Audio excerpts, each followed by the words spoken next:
Exercise பண்ண ஆரம்பிச்சு ஒரு வாரம் தான் ஆகுது, அதுக்குள்ள எனக்கு பீரியட்ஸ் வந்துருச்சு. அதனால என்னோட எக்ஸசைஸ் ரொட்டீன்ல ஒரு பிரேக் விழுந்துருச்சு. ஏன்னா பீரியட்ஸ் டைம்ல எக்ஸசைஸ் பண்ணக்கூடாதுல்ல அப்படின்னு சொல்லிட்டு நிறைய பேர் சொல்லுவாங்க. அது கரெக்டான்னு கேட்டிங்கன்னா நோ, அது ஒரு மித்து தான். நீங்க தாராளமா பீரியட்ஸ் டைம்ல எக்ஸசைஸ் பண்ணலாம். எந்த கைண்ட் ஆஃப் எக்ஸசைஸை சூஸ் பண்ணும் அப்படிங்கிறதுக்கு நீங்க லிசன் டு யுவர் பாடி. அந்த பீரியட்ஸ் டைம்ல உங்களோட ஃப்ளோ எப்படி இருக்கும், பெயின் எப்படி இருக்கும், அதை பொறுத்து நீங்க இன்டென்சிட்டியை செலக்ட் பண்ணிக்கலாம், கைண்ட் ஆஃப் எக்ஸசைஸை செலக்ட் பண்ணிக்கலாம். ரொம்ப ஃப்ளோ ரொம்ப பெயின் இருக்கும்னு நினைக்கிறவங்க ஈஸியா ஜஸ்ட் ஒரு அவுட் சைட்ல அவுட்டோர் வாக்கிங் போறது, யோகா பண்றது, இது மாதிரி நீங்க பண்ணிக்கலாம்.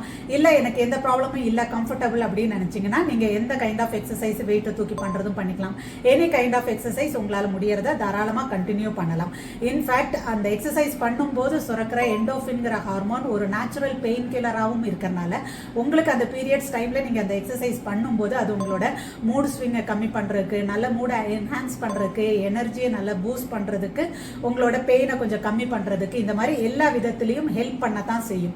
ஸோ இந்த பீரியட்ஸ் அப்படிங்கிறது ஒரு காரணம் காட்டி உங்களோட எக்ஸசைஸ் ரொட்டீன்ல ஒரு பிரேக் விழறதுக்கு பண்ணாதீங்க. நீங்க தாராளமா எக்ஸசைஸ் பண்ணலாம். So listen to your body, choose correct kind of exercise. So கன்சிஸ்டன்சியில் பீரியட்ஸ் டைம்லயும் பிரேக் விழாம நீங்க கட்டாயம் எக்ஸசைஸ் பண்ணலாம். இதே மாதிரி நிறைய வீடியோஸ்க்கு என்னைய ஃபாலோ பண்ணுங்க.